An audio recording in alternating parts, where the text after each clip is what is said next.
এখন একবার ভেবে দেখুন, আল্লাহ আমাদের জন্য কত কিছু করেন প্রতিদিন, আর আমরা কত অল্প ধন্যবাদ দেই তাকে, আমরা কত সামান্য কৃতজ্ঞতা দেখাই। তারপর আমাদের যখন আবারও কিছু দরকার হয়, প্রয়োজনটা আমরা এমনকি মুখ ফুটে চাইও না। আমার ফুসফুসের প্রতি নিঃশ্বাসে বাতাসের দরকার হয়, এমনকি আমি যখন আল্লাহর অবাধ্যতা করছি তখনও বাতাসের দরকার হয়, ঠিক কি না? আমি আল্লাহকে ভুলে যাওয়া সত্ত্বেও তিনি আমাকে ভুলে যান না। তিনি আমার প্রয়োজন পূরণ করেন। আমার ফুসফুস তার কাছে চায়, আমার হার্ট আরেকটা পাম্পের জন্য তার কাছে চায়, আমার চোখ আর্দ্র থাকার জন্য তার কাছে চায় যেন সে দেখতে পারে। এমনকি যখন আমি চাওয়ার প্রয়োজন বোধ করি না, তখনও তিনি আমাকে দিয়ে যাচ্ছেন। আল্লাহর এত সব অনুগ্রহের শুকরিয়া আদায় করা আমার পক্ষে কখনোই সম্ভব নয়। চলুন এখন আমরা শাকুর নামের অর্থ বোঝার চেষ্টা করি। আল্লাহর প্রতি কৃতজ্ঞতা প্রকাশে আপনি সামান্য যা কিছুই করেন, কারণ আমরা যাই করি না কেন তা সবসময় সামান্যই হবে।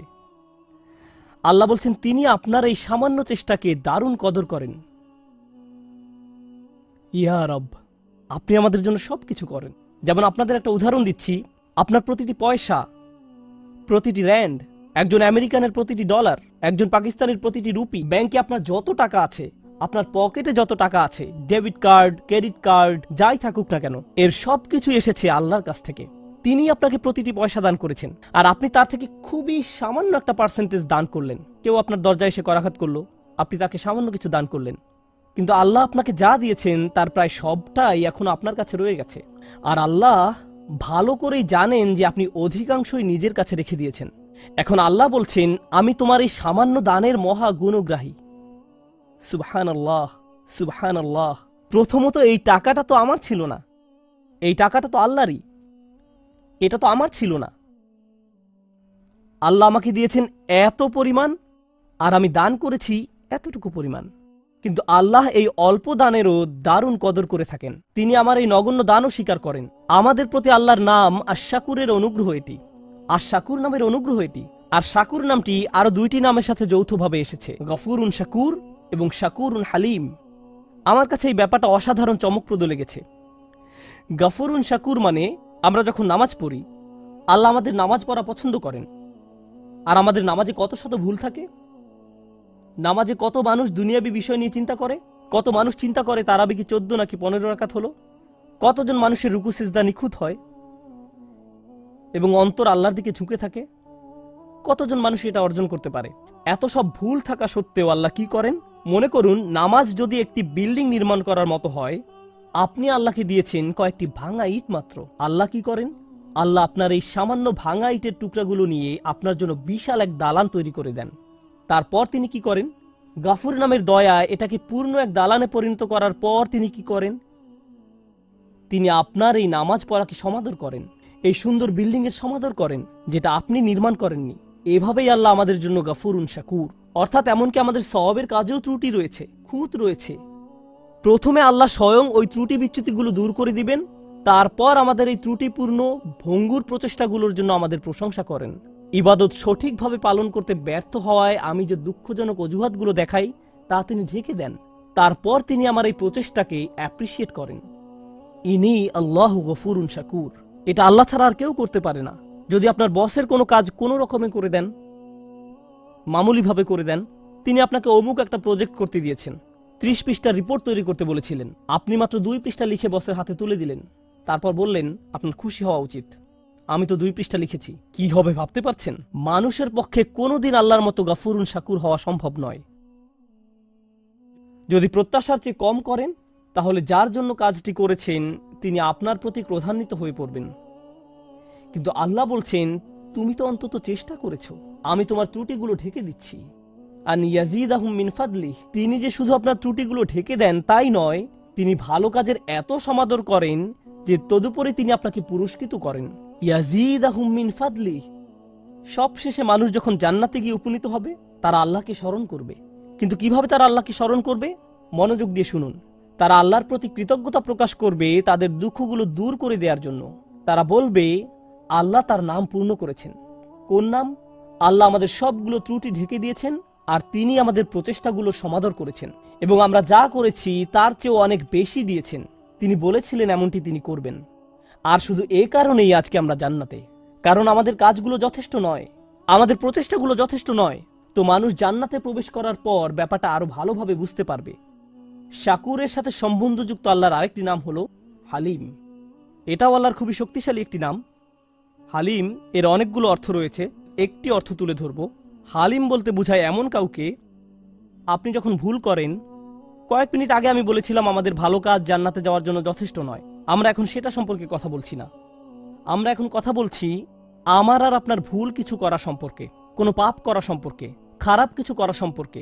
দুনিয়ার এই জীবনে আপনি যখন খারাপ কিছু করেন, কোনো পাপ কাজ করেন, যখন মিথ্যা বলেন, প্রতারণা করেন, যখন কাউকে কষ্ট দেন, অপমান করেন, এই জীবনে যখন এমন ধরনের কিছু করেন, তখন এত সব কিছুর পর তাদের জন্য আপনাকে ভালোবাসা কঠিন হয়ে পড়ে, খুবই কঠিন।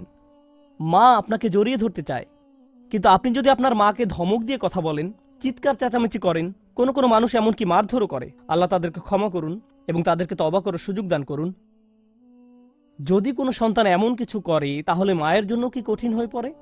জড়িয়ে ধরা এবং বলা যে আমি তারপরেও তোমাকে ভালোবাসি।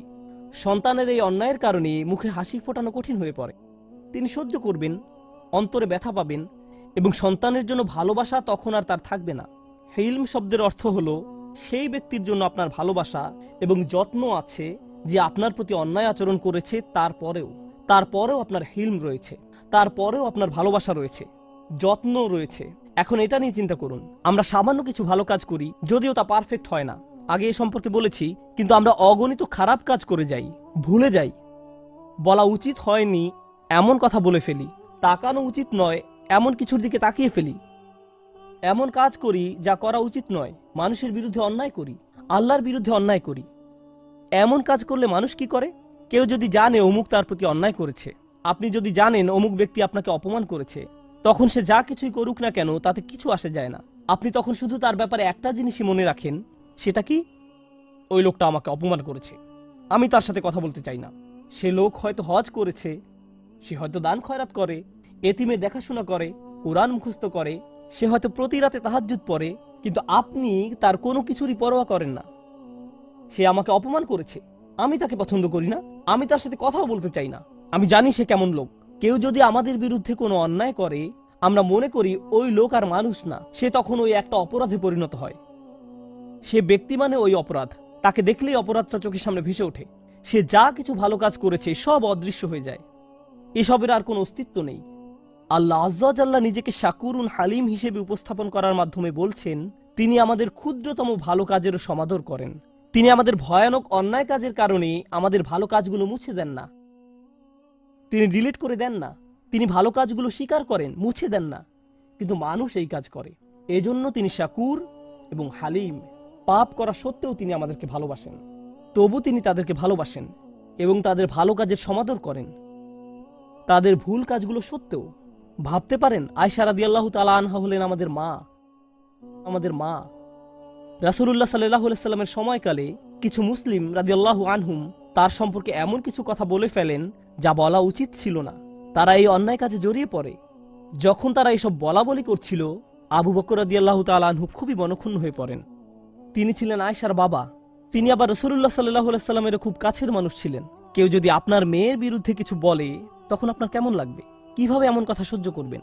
আর আল্লাহ আজ্জা ওয়া জাল্লা এমন মানুষদের বর্ণনা দিচ্ছেন যারা হযরত আয়েশা রাদিয়াল্লাহু তাআলা আনহা সম্পর্কে বাজে কথা বলেছিল। তোমার উচিত তাদেরকে ক্ষমা করে দেয়া।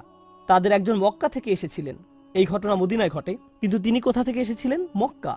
তিনি আবার বদর যুদ্ধে অংশগ্রহণ করেছিলেন। আল্লাহ হলেন হালিম। তিনি তাদের ভুলগুলোর আলোকে তাদের সম্পর্কে কথা বলার পরিবর্তে তাদের ভালো কাজগুলোর আলোকে তাদের সম্পর্কে কথা বলেন। আল্লাহ তাদের ভুল কাজের কারণে তাদের ভালো কাজগুলো নির্মূল করে দেননি। তিনি আবু বকর রাদিয়াল্লাহু তাআলা আনহুকে উৎসাহিত করেন এই বলে, আলা তুহিব্বুনা আইয়াগফিরাল্লাহু লাকুম, তোমরা কি কামনা করো না যে আল্লাহ তোমাদেরকে ক্ষমা করেন? তিনি তাকে ক্ষমা করে দেওয়ার জন্য উৎসাহ প্রদান করেন। সুবহানাল্লাহ। এটা হলো মানুষের জন্য আল্লাহর হিলম, মানুষের জন্য আল্লাহর হিলম। আমাদের হিলমের অভাব রয়েছে, কিন্তু আল্লাহর কাছ থেকে আমাদের নিজেদের জন্য আমাদের এটা দরকার। ভাবতে পারেন, আমরা অন্যদের সাথে যেমন আচরণ করি, আল্লাহ যদি আমাদের সাথে তেমন আচরণ করতেন। কেউ খারাপ কিছু করলে আমরা তার অন্য কোনো ভালো কাজের মূল্য প্রদান করি না। শেষ যে ব্যাপারটি নিয়ে আমি কথা বলতে চাই তা হলো, আল্লাহ কোনো কাজের মূল্য দেওয়ার ক্ষেত্রে কতটা সূক্ষ্মতম। ওয়ালা ইয়াতাউনা মাউতিআন। আল্লাহ বলেন, একজন বিশ্বাসী যখন ভালো কাজ করে, তার প্রতিটি পদক্ষেপের বিনিময়ে তার জন্য সওয়াব লেখা হয়। আমরা এখানে নামাজ পড়তে এসেছি, আমরা আল্লাহর কাছে দোয়া করি তিনি যেন আমাদের নামাজের জন্য